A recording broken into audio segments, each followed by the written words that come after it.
Chancellor, Mel Stride.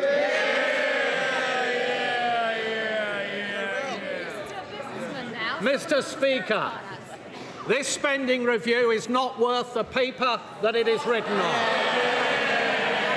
because the Chancellor has completely lost control.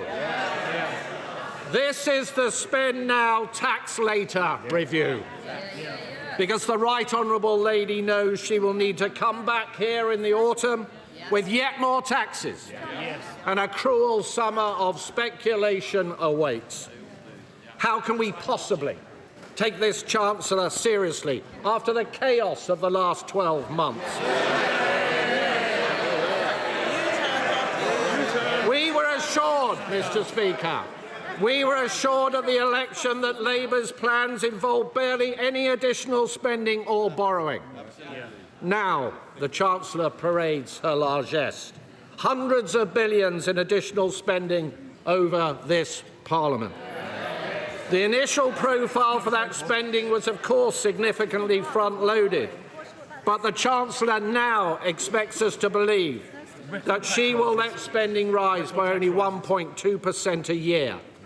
There is no chance whatsoever of that happening. For the lesson of the last year has been that when the going gets tough, the Right Honourable Lady blinks. She presented herself as the Iron Chancellor, but what we have seen is the tin-foil Chancellor, flimsy and ready to fold in the face of the slightest pressure. She said she would not fiddle her fiscal rules, then she did. She said she wouldn't make any unfunded commitments, but with the humiliation of the winter fuel U-turn, she just has. She looked business leaders in the eye and said no more taxes. But we all know what happened next, and we all know what is coming in the autumn. Her own backbenchers, her cabinet colleagues, Labour's trade union paymasters, even the Prime Minister himself, they have all seen that she is weak. And they can smell the blood. They will be back for more, Mr. Speaker, and they will get it. These spending plans are a fantasy. And it's not the truth, Mr. Speaker, that the Chancellor has to maintain this fiction because she has left herself no room for manoeuvre. She is constantly teetering on the edge of blowing her fiscal rules, which she already changed to allow even more borrowing. And the only way she can claim to be meeting her rules is by pretending that she can control spending over the coming years. But, Mr. Speaker, let's look at the record so far. Borrowing in the last financial year came out $11 billion above even the OBR's March forecast, and 70% higher than the plans that she inherited from this side of the House. Tax up, borrowing up. But for someone so keen on borrowing, Mr. Speaker, the Chancellor seems strangely reticent to even use the word. Indeed, ministers bizarrely tell us that it is Labour's fiscal rules themselves that have, quote, generated investment. The reality is a little more straightforward. They have loosened the fiscal rules so they can borrow more. Borrow and borrow and borrow, allowing the national debt to continue to rise higher every single year, while ministers pretend that it is not. An eye-watering £200 billion of additional borrowing in this Parliament compared to the plan set out in the last Conservative budget, with $80 billion more to be spent on debt interest alone. In fact, if she had retained our fiscal rules, as she said, they may laugh, Mr. Speaker. If she had retained our fiscal rules, as she said she would before the election, the OBR have confirmed that she would be breaking them right now.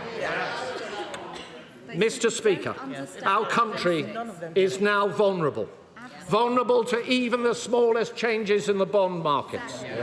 Should we face a sudden external shock, We have no fiscal firepower left with which to respond, all thanks to the Right Honourable Lady's choices. So can I ask the Chancellor, will she be open about what she has done? Will she admit that she has made a conscious choice to borrow more and to accept higher debts?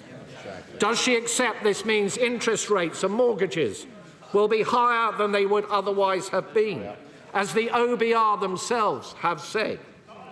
And given she continues to claim that she has brought stability to the public finances, can I ask her what on earth her definition of stability is?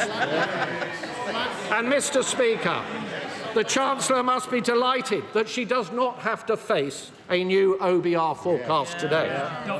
Because if she did, she would have to set out how she will fund her humiliating U-turn on winter fuel payments, having already blown the savings and buying off her trade union paymasters last year. She said this week there was, and I quote, she said, still work to do to ensure that the sums add up. Hardly reassuring from the person in charge of the nation's finances, Mr. Speaker. You don't need to have worked at the Bank of England for a decade to know that that pitiful utterance is unlikely to soothe the markets. So can the Chancellor confirm categorically that there will be no additional borrowing to pay for this chaotic reversal? And if this is the case, can she explain how on earth it can be paid for without raising taxes? And can the Right Honourable Lady explain why last summer, apparently to avoid a run on the pound, Mr. Speaker, this measure was so urgent that pensioners had to be left in the cold over the last winter? What exactly has changed? Because it certainly hasn't been made possible by an improvement in the economy or the public finances, which the IFS said this week are both in a worse state now than when Labour came into office. And if we had an OBR forecast, we might also get some answers on how the government intends to find £3.5 billion to abolish the two-child benefit cap, which we are led to believe is imminent. Another addition to the ballooning welfare bill, another expensive surrender to the Labour left. And we would certainly get the OBR's assessment of the economic outlook following the tariffs. Changes the Right Honourable Lady knew full well were coming. Meanwhile, her deluge of taxes and regulations has left business confidence at record lows, costing people their livelihoods. Only yesterday, Mr. Speaker, we saw the latest evidence of that. Figures for last month show the number of people on payrolls fell by more than 100,000 after already falling by 55,000 in April. Unemployment is up by more than 10% since Labour came to office. The Right Honourable Lady made trumpet extra spending today, but is not the simple truth that she has trashed the economy and left no contingency in the face of a highly volatile global outlook? It's not the reality, Mr. Speaker, that the Chancellor knows she will have to come back in the autumn with more tax rises to fund these plans? Or can she assure us right now that this is not the case? Yes or no?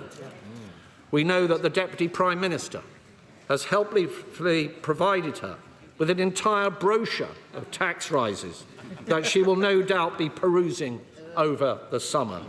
The Corbynist catalogue, Mr. Speaker. And can the Chancellor confirm, as promised, can she confirm as promised that the income tax thresholds will not be frozen at the budget, a move she herself said would hurt working people? And Mr. Speaker, what about the uncertainties in the departmental spending plans she has just set out today? Can she assure us that these plans will not be topped up, that no backroom deals have been cut with disgruntled cabinet ministers? Can she assure us that the capital allocations announced today will actually be spent on capital, not diverted in year, as she has in the past, to day-to-day budgets to play more games with her fiscal rules. The Chancellor has had to impose a settlement on the Home Secretary because this spending review won't deliver for our hard-working police officers across the country. Instead, the Home Office budget gets squandered on asylum costs because this government simply doesn't have a plan on illegal migration. And as the Defence Secretary admitted, and I quote, the government has lost control of our borders. Small boat crossings, Mr. Speaker, are up 42% on the same point last year. On energy, at a time when businesses up and down the country are struggling with high energy costs, the Chancellor has chosen today to fund the energy sector's vanity projects like GB Energy. Where is he? And while we welcome the announcements on expanding nuclear capacity, the scale of ambition is a downgrade on the commitments made previously on this side of the House. Mr. Speaker, the party opposite barely mentioned farming in their manifesto. And now we know why. It's not enough to have hit the farmers in our country with a family farm tax. Today, what we see in black and white is a choice to make further cuts to the vital grants on which many farmers rely. A huge betrayal of our farming communities, and something which many of her MPs in rural areas will have to go back to their constituencies later this week to explain. And on defence, we will always welcome any additional investment in our armed forces and capability. But there isn't any. There isn't. Though I note, Madam Deputy Speaker, nothing was said about when 3% will be achieved. No squeak. All we heard was that in the intelligence service spending was to be included in defence spending to flatter the numbers. We left the party opposite a fully funded plan, which they didn't over for a year. But now, what we get is the Chancellor's own black hole on defence spending, the lack of a timeline on when we will achieve the 3%. Instead, we get a £30 billion bill for the Chagos surrender, money which should go to our brave armed forces, rather than is being reported funding lower taxation in Mauritius. The first tax cuts for which this Chancellor has ever been responsible are in Mauritius. Mr. Speaker, we would have made different choices. We would not have killed growth with huge tax rises and new regulations. We would not have taught down our economy and the great businesses up and down our country. We would be focusing on efficiency and productivity in the public sector and not handing out pay rises with no strings attached. And we would be getting a grip on welfare. Labour cancelled our plans for fundamental reform to health and disability benefits that would have seen 450,000 fewer people on long-term sickness benefits. That is a disgrace. And instead of proper reforms to PIP, their own plans are a rushed cost-cutting exercise, so rushed they even had to change them after they had announced them. And their own backbenchers are in full revolt. Yet again, they talk tough, but there is no substance. The Right Honourable Lady has no grip. She has no clue. The markets and the public see a Chancellor completely out of her depth. Having blown her headroom and more from her budget in the autumn, she was forced into an emergency budget in March to scrabble around to try and repair the damage. Today she comes before us again with yet another fantastical tale that she knows will have completely fallen apart come the autumn. So we are not left with stronger foundations, as the Right Honourable Lady would have us believe, but rather another dose of that hallmark for which her actions have made her so renowned: uncertainty and failure. And so there she sits, Mr. Speaker, powerless to resist her disillusioned MPs and her panicking Prime Minister. Like a cork on the tide, the drumbeat for U-turns pounding in her ears. Yet her tone today suggests that all is well. The sunlit uplands await. What a hopeless conceit, a masterclass in delusion. Inflation is up, unemployment is up, growth is marked down, business and households are hurting, investors are fleeing in their droves. The bond market vigilantes circle. And here we have the Chancellor who refuses to listen. Not only tinfoil, but tin-eared too. And let me be clear, Mr. Speaker, it is working people and businesses who will pay the price come the autumn, with yet more taxes to pay for her weakness and her failures. Mr. Speaker, we cannot afford this spending review. And for many, the growing conclusion is that we cannot afford this Chancellor.